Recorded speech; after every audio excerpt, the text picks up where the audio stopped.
Hi everyone, চলুন আজকে Inca গাঁদা গাছের পটিং করা যাক। এই ইনকা গাঁদার গাছটা প্রায় 1 মাস আগে আমি পটিং করেছি আর তার ভিডিও শেয়ার করছি আজকে। এই বালতিটাতে ছিল একটা মেক্সিকান মিঞ্চ, বাট আমাদের আরও একটা মেক্সিকান মিঞ্চের গাছ আছে, তো এই বালতিটা খালি করতে হতো আর এটাতে লাগাবো ইনকা গাঁদা। তাই আমার হাজব্যান্ডকে বললাম বালতিটা খালি করিয়ে দেওয়ার জন্য, তাই ও বালতিটা খালি করে দিল। বালতিটা ছিল অনেকটাই বড়, মানে এতে মাটি ভরলে অনেকটাই মাটি লাগবে।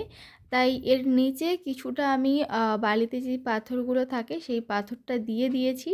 আর এর দেখুন ড্রেনিং সিস্টেম নিচে করা নেই, এর নিচের দিকের সাইডের দিকে অনেকগুলো ফুটো করা আছে, ফলে এই ড্রেনেজ হোলগুলো থেকে কিন্তু প্রয়োজনের অতিরিক্ত জলটা বেরিয়ে যাবে, মানে আগের থেকেই করা ছিল এগুলো।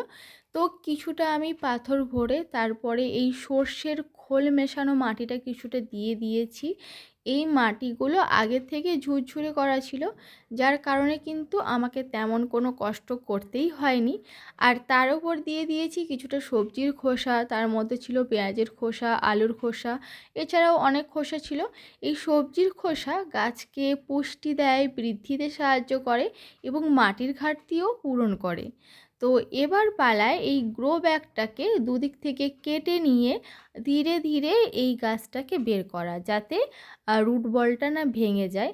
তো মাটিটা অনেকটাই শক্ত হয়ে গিয়েছিল, তো রুট বাউন্ডটা দেখুন, মানে পুরোটাই রুট বাউন্ড হয়ে গেছে। এরপরে যদি আমি এই গাছটাকে না পটিং করতাম তো এর কোনো বৃদ্ধি হতোই না, মানে এতটা যে ভেতরে রুট বাউন্ড হয়েছে সিরিয়াসলি আমি বাইরে থেকে বুঝতেই পারিনি।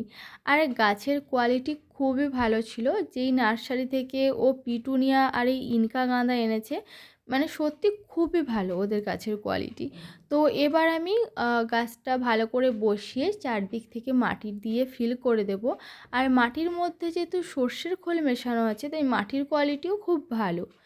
ও যখন গাছটা এনেছিল গাছে ছিল মাত্র 4টে কুঁড়ি, বাট পরে এখন কি অবস্থা আপনাদের পরের ভিডিওতে সেটা দেখাবো। তো গাছটা বসিয়ে ভালো করে মানে জল দিয়ে মাটিটা পুরো ভিজিয়ে দেব, আর দিয়ে ফুল সানলাইটে রাখবো গাছটাকে যাতে তাড়াতাড়ি বাড়ে। আর এই গাছটা কিনে আনার পরে প্রায় 7 দিন মতো আমি সেমি শেডে রেখেছিলাম, তাই গাছটা এই পরিবেশের সঙ্গে সেট হয়ে গেছে। এখন ফুল সানলাইটে রাখলে কোনো সমস্যা হবে না। এটা ছিল ইয়েলো ইনকা গাঁদা, হোয়াইটটা চেয়েছিলাম বাট সেদিন দোকানে ছিল না।